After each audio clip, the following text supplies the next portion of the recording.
Somaliland gaar ahaan gobolka hor dadkiisa meel joogaanba gudaha iyo qurbo waan salaamaya waa maalin wanaagsan waa maalin jimcaha boqol jeer hore dadku isdaba dhigan hadalada riigii wakaana daba taagan 25 sanood biiraantii hawd ka jirtay maanta ayaan riigii u dhignay insha Allah ilaahay inuu naga sii doonaa biyayna naga soo baxaan wixii hadal isdaba dhigay midba meel ku dhufanayay ayaan anu kala shaandeynaya anigu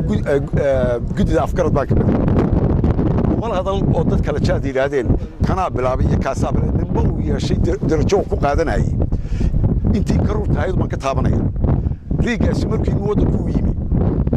riigay alaabta beeraha iyo meelaha qalabka caynkaasi cashuur laga ma qaado inuu magac lagu siinayo nin waro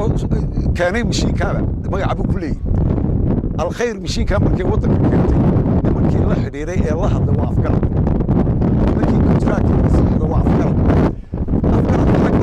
بين ما هكرين كده ما سيني رجل العكس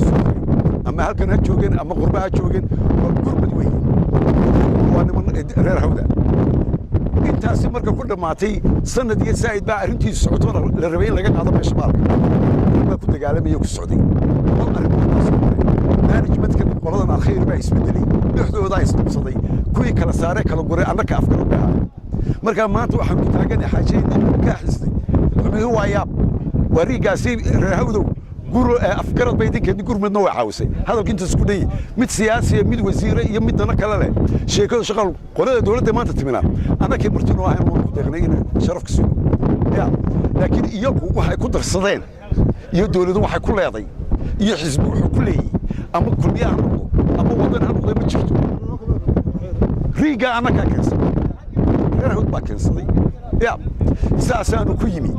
انت صدق روين نذكر السار وانا مهزين السلام عليكم